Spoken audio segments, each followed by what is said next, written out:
हम कौरवों के पक्ष का त्याग कर रहे हैं।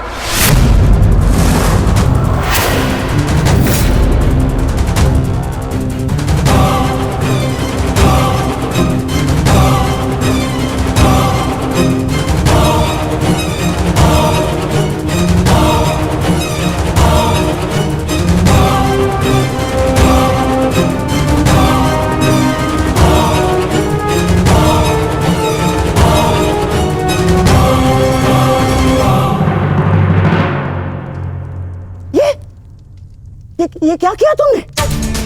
गुरु द्रोण को रोका क्यों नहीं तुमने दुर्योधन? होने वाले सम्राट हो तुम, सम्राट। तुम्हारी सेना का एक एक महारथी ये तुम्हारे विरुद्ध जाएगा तो युद्ध में विजय कैसे पाओगे तुम? जो युद्ध से विमुख हो उसे अपनी सेना में डालना अपने योद्धाओं को संकट में डालने के समान होता है मामाश्री। अरे क्या करता मैं और क्या करूं? उन्हें बंधन में बांध कर रख लूं या फिर विरोध करने पर बंदी बनाकर रख लूं? अब जानते हैं यह संभव नहीं है, किंतु मैं जानता हूं कि मैं जो कर रहा हूं उचित कर रहा हूं। उचित नहीं कर रहे हो तुम। समझने का प्रयास करो दुर्योधन। हमें विजय पाने के लिए गुरु द्रोणाचार्य की आवश्यकता है। मुझे मेरे मित्र के अतिरिक्त और किसी की आवश्यकता नहीं है मामाश्री।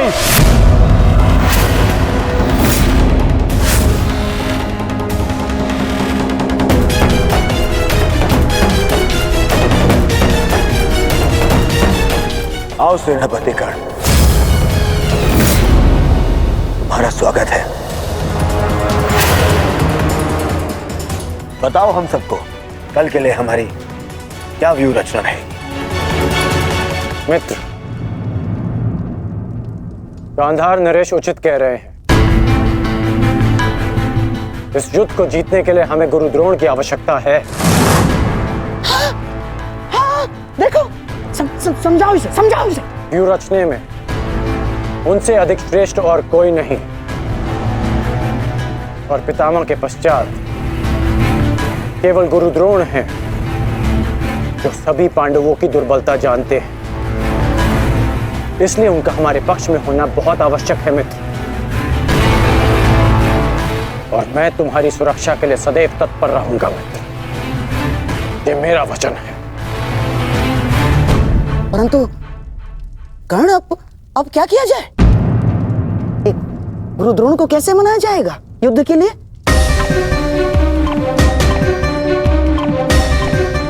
मेरे पास उपाय है। हाँ, कैसा उपाय अंगराज? गुरु द्रोण कल युद्ध में प्रस्तुत रहेंगे।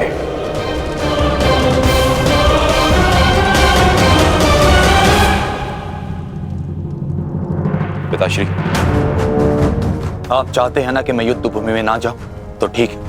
यदि मैं रणभूमि में नहीं जा सकता तो अभी इसी क्षण पांडवों के शिविर में जाकर सबका वध कर दूंगा।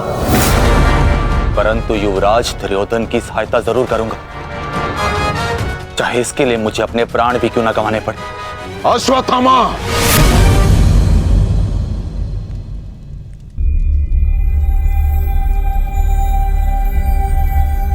बात को समझने का प्रयत्न करो। तुम दुर्योधन की कोई मदद नहीं कर सकते, उल्टे तुम अपने प्राण संकट में डाल लोगे। और इसी कारण मैं नहीं चाहता कि तुम इस युद्ध में भाग लो, क्योंकि मैं तुम्हें इस प्रकार खोना नहीं चाहता। अब मैं कोई बालक नहीं हूं पिताश्री, अपने निर्णय स्वयं लेना चाहता और ऐसा करने में मैं सक्षम भी हूं। प्रणिपात।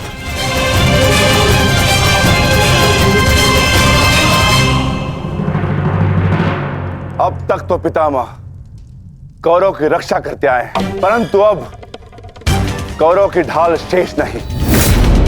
मैं विकोदर भीम उन पापियों का नाश करना आरंभ कर दूंगा। कौरव का नाश करने की प्रतिज्ञा पूर्ण करने का अब समय आ गया है। हाँ भ्राताश्री, जिसकी प्रतीक्षा थी वो समय आ गया।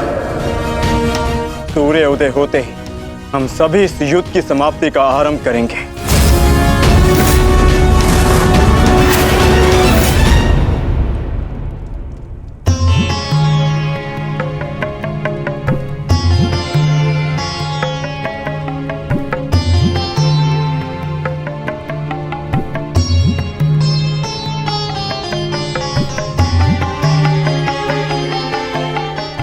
आइए महाराज, अच्छा हुआ आप आ गए।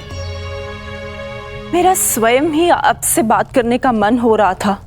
जब से ये युद्ध आरंभ हुआ है गांधारी, तुम इन दीपकों का विशेष ध्यान रख रही हो, परंतु क्यों? मेरे सभी पुत्र उस युद्ध में गए हैं महाराज, और इसीलिए मैंने इन 100 दीपकों को अपने 100 पुत्रों की लंबी आयु की प्रार्थना के लिए जलाया है। अब ये 100 दीपक मेरे 100 पुत्रों की आयु का एकमात्र सहारा है। कहीं इन दीपकों को संभालते संभालते तुम अपने हाथ न जला लेना गांधारी। नहीं महाराज, जब एक माता अपने शिशु को जन्म देती है तो उसे अपने आप ही ज्ञात होता है कि उसका शिशु क्यों रो रहा है। एक पुत्र को कभी अपनी माता को अपने रुदन का कारण बताने की आवश्यकता नहीं होती। इसी प्रकार मुझे इस बात का अनुमान हो जाता है कि इनमें से किस दीपक को तेल की आवश्यकता है और किसे नहीं, और इसके लिए मुझे नेत्रों की आवश्यकता नहीं है। तो पूछो अपने इन दीपकों से कि मेरे पुत्रों की रक्षा कौन करेगा? कौन?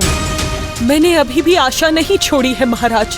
तात श्री के पश्चात द्रोणाचार्य हमारे पुत्रों की रक्षा करने में सक्षम है।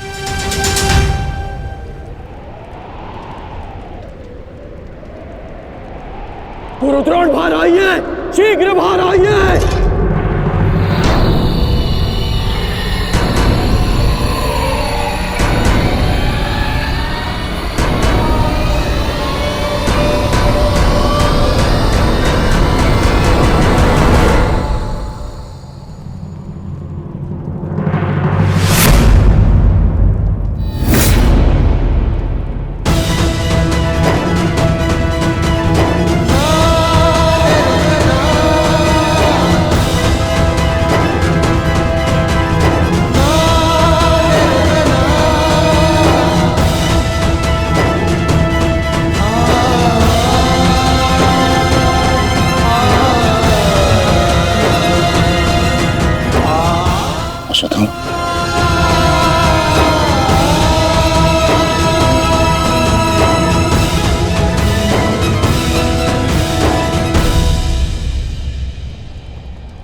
अश्वत्थामा!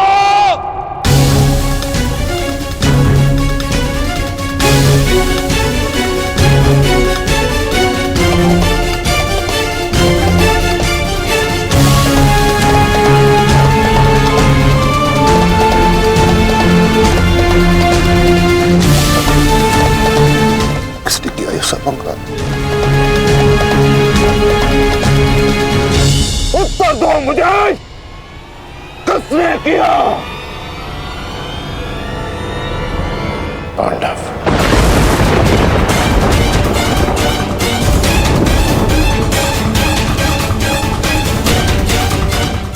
आज उन दुष्टों ने मुझे पुत्रविहीन कर दिया। युद्ध की घोषणा करो। मैं उनके संपूर्ण वंश को एक साथ समाप्त कर दूंगा अंगराज।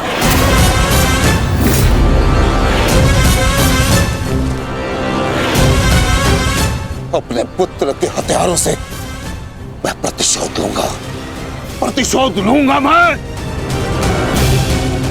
मैं पांडवों का अंत कर दूंगा, समूल नष्ट कर दूंगा उन्हें। अंगराज, तुम कौरवों के सेनापति हो ना? तो आज तुम्हारे सेनापति तुम्हें आज कौरवों की विजय होगी और पांडवों की हार, और ऐसी हार जो भूत या न भविष्य आज के सूर्योदय के साथ मैं पांडवों के जीवन का सूर्यास्त कर दूंगा। चलो मेरे साथ।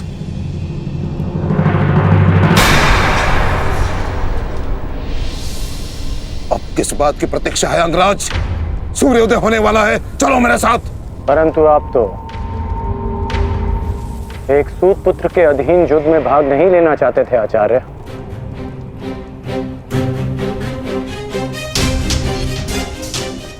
परंतु यह समय स्पष्टीकरण देने का नहीं अंगराज, यह समय है स्पष्ट प्रहार करने का, केवल और केवल आक्रमण करने का। तो यह समय भयभीत होने का भी नहीं है।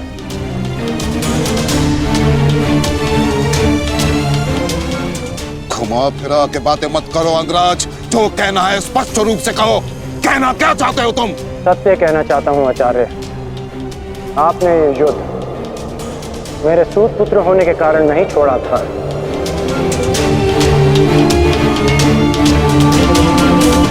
आप इस युद्ध से इसलिए पीछे हटे थे क्योंकि आपको अपने पुत्र अश्वत्थामा की मृत्यु की चिंता थी।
उपहास किया तुमने। उत्तर दो।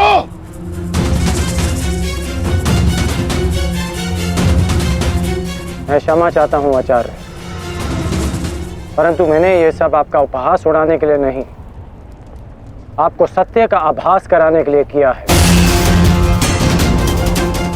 मैं केवल उस योद्धा को चिंता के भंवर से निकालना चाहता था जिसकी इस समय कौरव सेना को सबसे अधिक आवश्यकता है। आपके युद्ध न लड़ने का कारण मुझे आरंभ से ही ज्ञात था।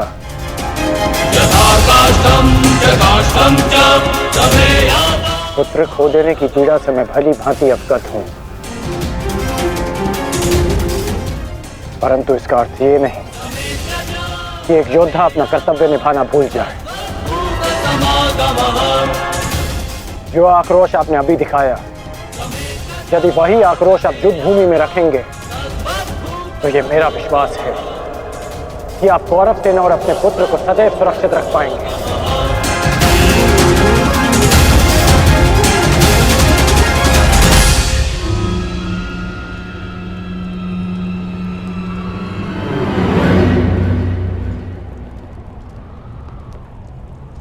मुझे क्षमा कर दो दुर्योधन, मैं पुत्र मोह और कर्तव्य के मध्य उलझ गया था, बहुत कुछ भूल गया था। क्षमा कर दो मुझे।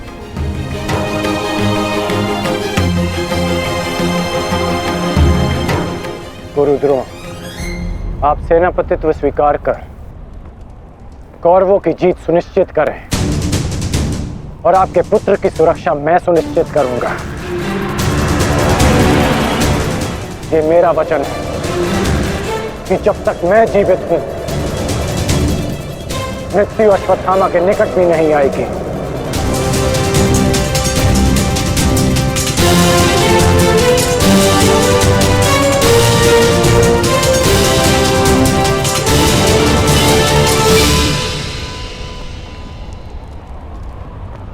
को इस प्रकार कष्ट देने के लिए मैं आपसे क्षमा चाहता हूं पिताश्री,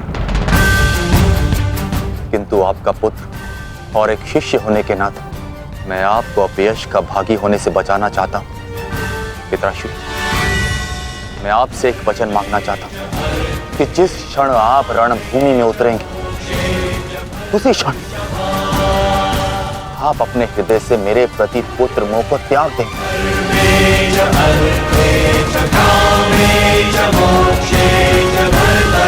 और पूर्ण रूप से युद्ध को समर्पित हो जाएंगे।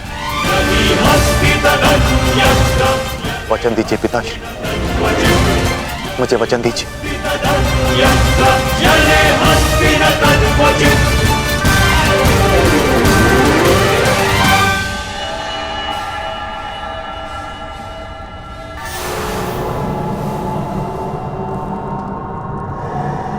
मैं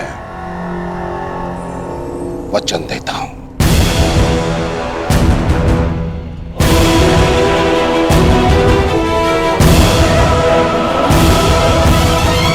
मैं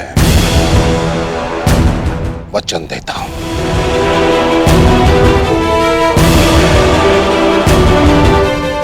सूर्योदय होने वाला है, आओ युद्ध की तैयारियां करें। मुझे गर्व है कि मैं सेनापति द्रोणाचार्य के ध्वज के नीचे युद्ध करूंगा।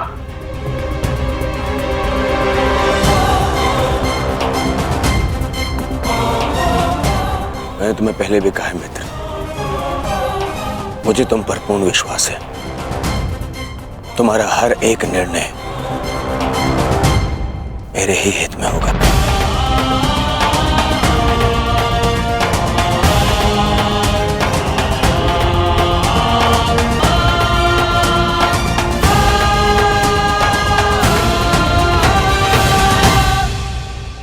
अद्भुत अंगराज, अद्भुत!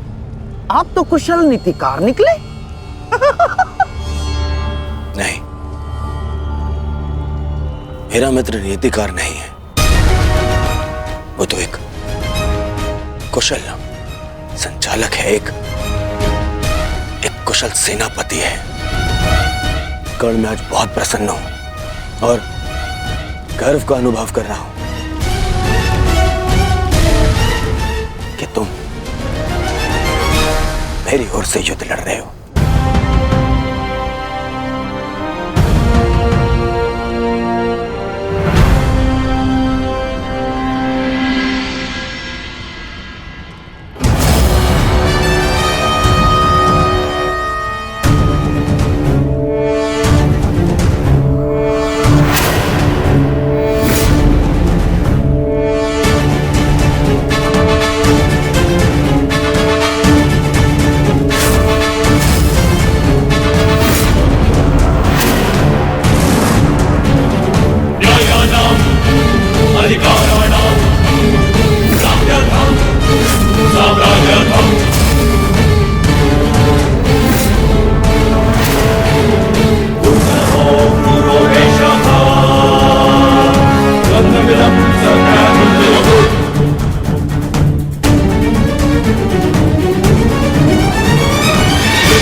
पार्थ, आज तुम्हारा मन, तुम्हारी दृष्टि में तुम्हारा लक्ष्य स्पष्ट होना चाहिए, तुम्हारा मन शांत होना चाहिए और दृष्टि केंद्रित।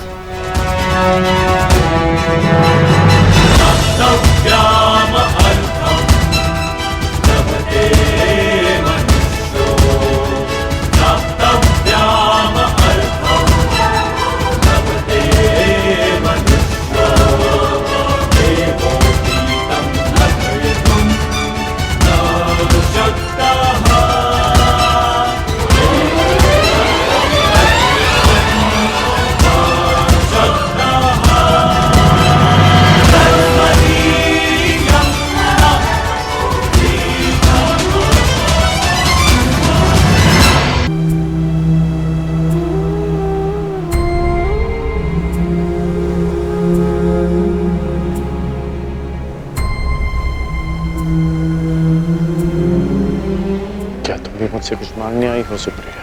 जो मैं आपसे मांगना चाहती हूँ वो आप मुझे नहीं दे सकते अंगराज। क्या चाहिए तुम्हें? एक माता अपने पुत्र का जीवन मांगती है। मेरे पुत्र हुसैन का जीवन मांगती हूं मैं आपसे। दे सकते हैं?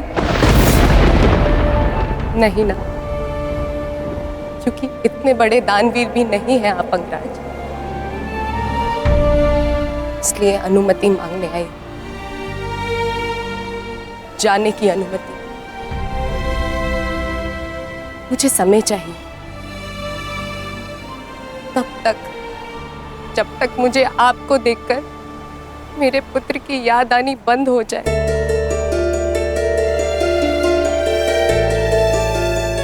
ठीक है,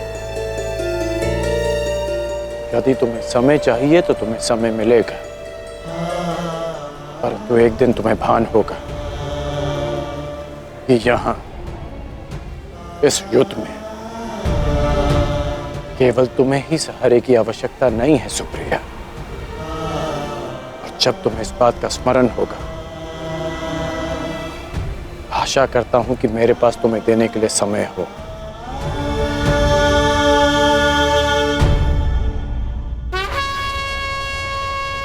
युद्ध का 11वां दिन।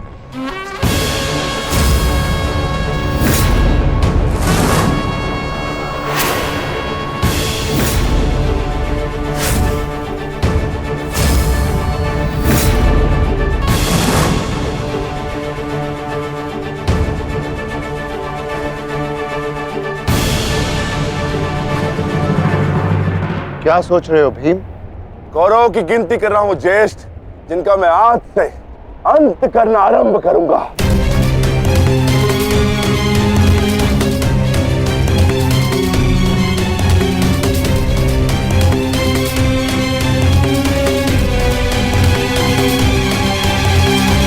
कौन का है? आचार्य द्रोण, युद्ध आरंभ होने वाला है, परंतु मित्र कर्ण कहाँ रह गया? कहाँ है वो?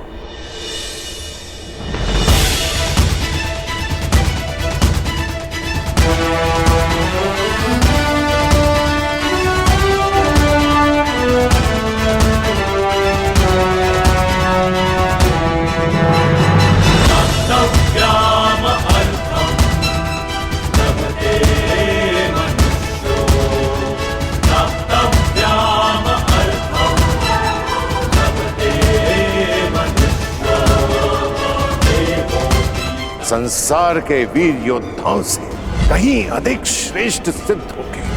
मैं तो चिरंजीवी हूं, तुम मृत्युंजय कर्ण बनोगे।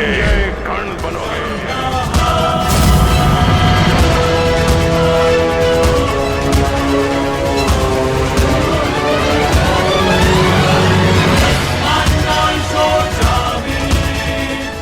कल से यह रणभूमि तुम्हारे सामर्थ्य और पराक्रम की साक्षी बनेगी।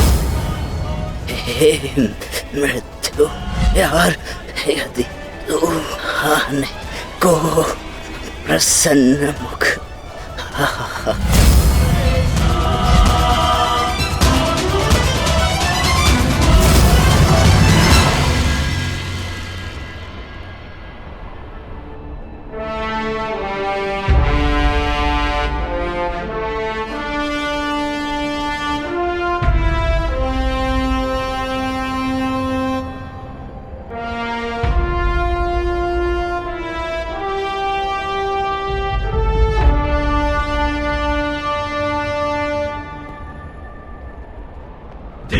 दृष्टि से बाण शक्ति से जीते ये सारा रण, शांत चित धरे आत्मबल भरे जीते हर बाधा गढ़, छूट ना पाए लक्ष्य हो चाहे सूक्ष्म सा छुपा होकर, मित्र वेग है सूर्य तेज है कवच चढ़ा इसके तन।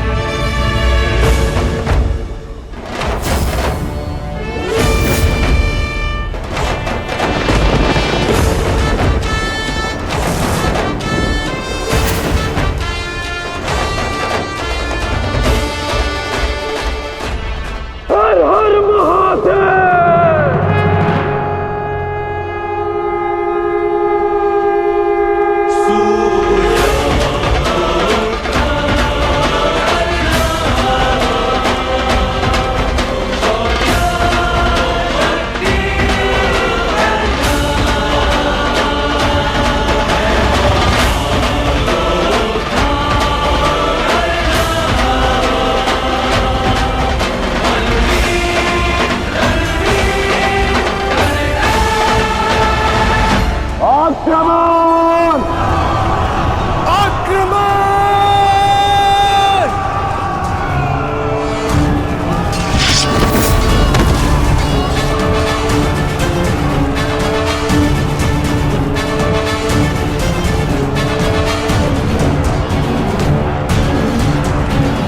न्यायानाम् अधिकाराणां प्राप्त्यर्थं साम्राज्यर्थं न्यायानाम् अधिकाराणां प्राप्त्यर्थं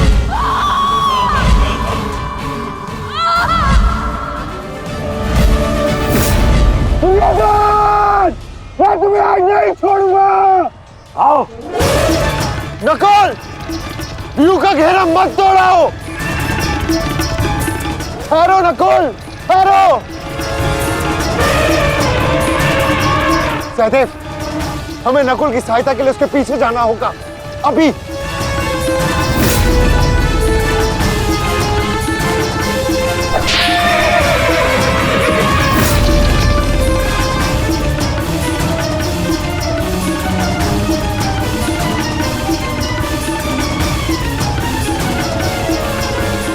दुर्योधन!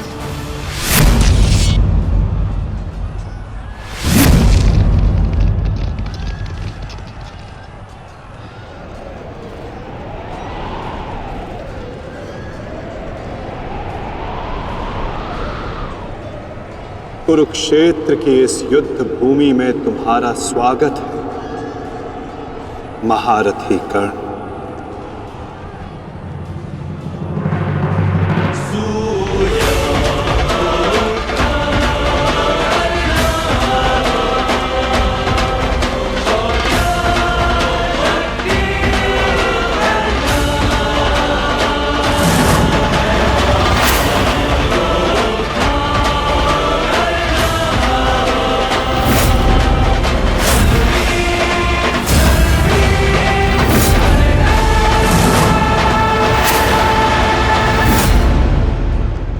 मेरा मित्र आ गया।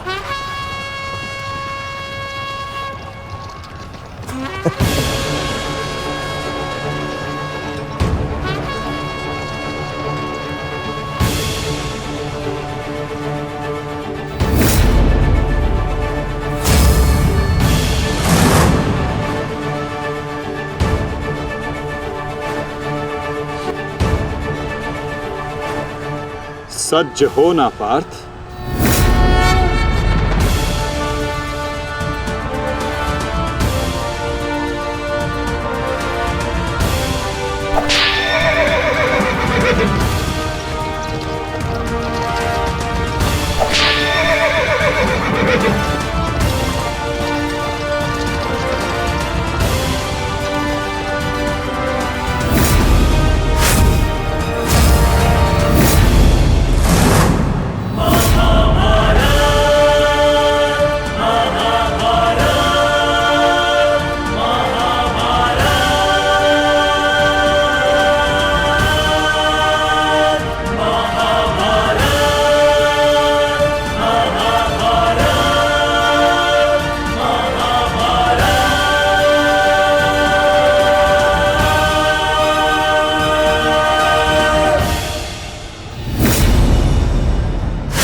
इतने वर्षों पश्चात वो समय आ गया जिसकी मुझे प्रतीक्षा थी, और मेरे लिए ये दूसरा अवसर है। विराट में मैं तुम्हें परास्त कर चुका हूं, आज पुनः इस कुरुक्षेत्र में परास्त करूंगा। नहीं अर्जुन, इस कुरुक्षेत्र में इस युद्ध का केवल एक ही परिणाम होगा। हम दोनों में से किसी एक की मृत्यु।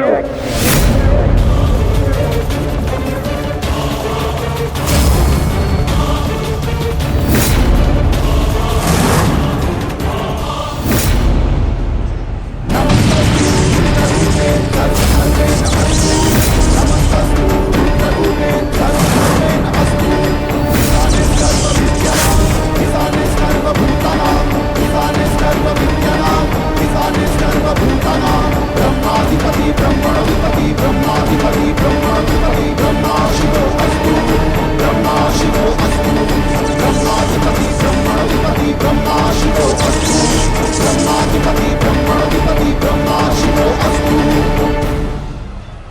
देवराज इंद्र की अमोघ वाष्पी शक्ति।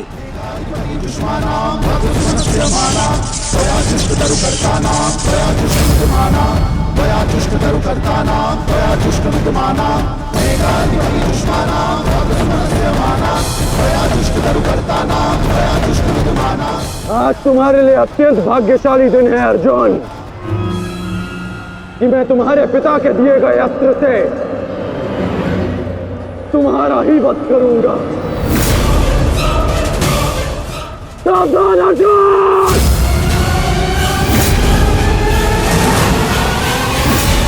मैं चाहूं तो इसी क्षण तुम्हारा अंत कर सकता हूं, परंतु मैं ऐसा नहीं करूंगा।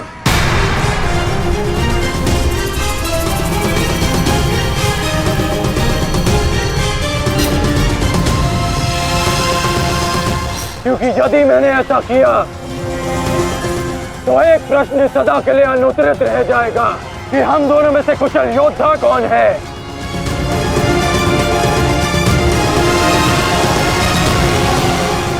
किस प्रश्न की बात कर रहे हो अंगराज? यदि मैं इंद्रदेव के दिए गए अस्त्र से अर्जुन का वध कर देता हूं तो सभी ये कहेंगे कि मैं अर्जुन से द्वंद्व करने में भयभीत हो गया, इसलिए मैंने युद्ध के आरंभ में ही इस अस्त्र का प्रयोग किया। अर्जुन, तुम्हें स्मरण है ना कि मैंने तुमसे क्या कहा था कि तुमने मेरे पुत्र को गौरवपूर्ण अंत दिया, तो मैं भी तुम्हें गौरवपूर्ण अंत दूंगा, और उसका आरंभ मैं इसी क्षण करता हूं।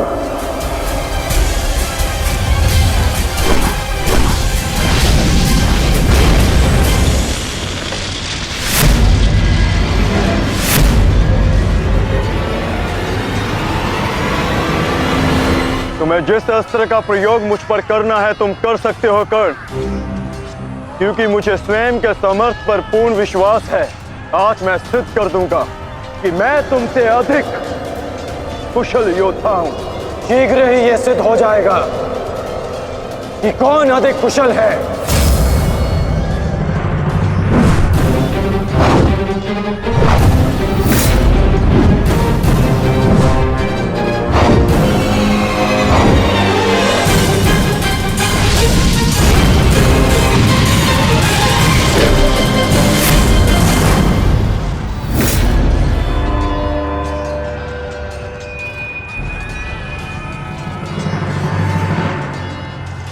सावधान पार्थ, तुम्हारे समक्ष तुम्हारा सबसे कुशल प्रतिद्वंदी खड़ा है।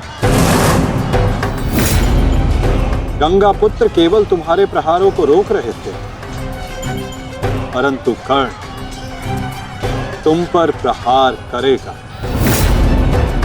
और तुम्हें उसके प्रहारों से सावधान रहना है।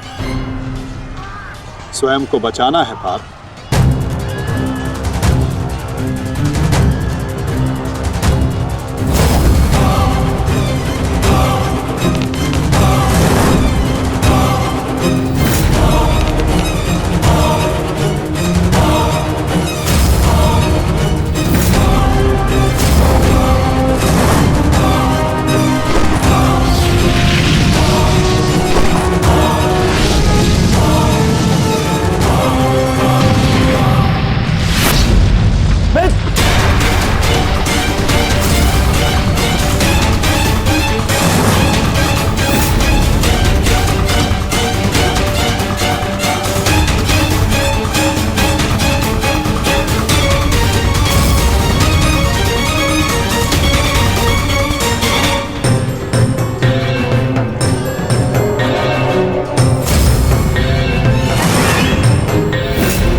यदि युद्ध में अपने प्रतिद्वंदी पर हावी होना हो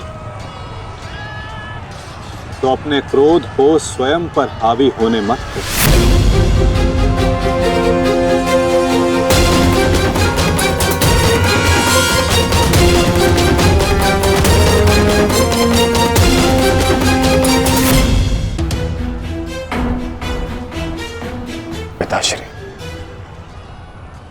आपके इस पुत्र को किसी दिव्य कवच की आवश्यकता नहीं है।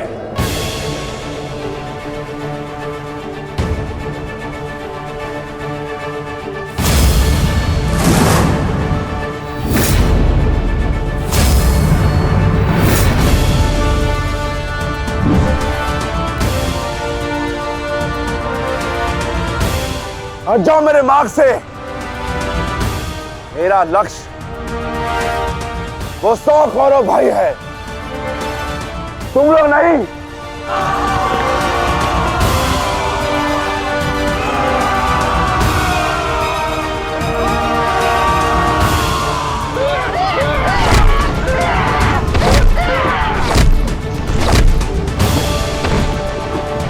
दुर्योधन, हमें शीघ्र अतिशीघ्र भीम को खोजना होगा, क्योंकि वो अवश्य तुम्हारे भाइयों का संहार करने का प्रयत्न करेगा। दुर्योधन, ठीक है मामा श्री। वैसे भी भीम को परास्त करके उसके घमंड को तोड़ना मेरे लिए सबसे बड़ी प्रसन्नता की बात होगी। नहीं दुर्योधन, मैं जानता हूं कि तुम पांडवों का अंत करने के लिए व्याकुल हुए जा रहे हो, परंतु इतनी व्याकुलता भी ठीक नहीं है ना? द्रोणाचार्य, अब आप हमारे सेनापति हैं, आप भीम से द्वंद्व करके उसे रोकिए।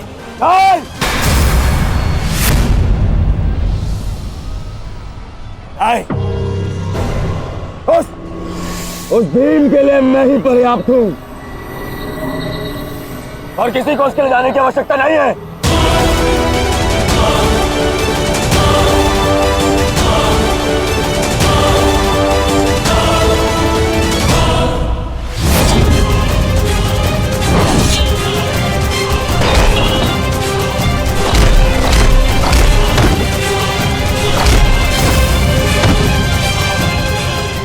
इतना निर्बल भी नहीं हूं कि तू मेरा एक ही प्रहार में अंत कर सके। तुम्हें ऐसा लगता है कि मैं तुमसे अधिक शक्तिशाली हूं, तो जाओ, जाकर अपने भाइयों को अपने मृत्यु के लिए आमंत्रित करो। जाओ।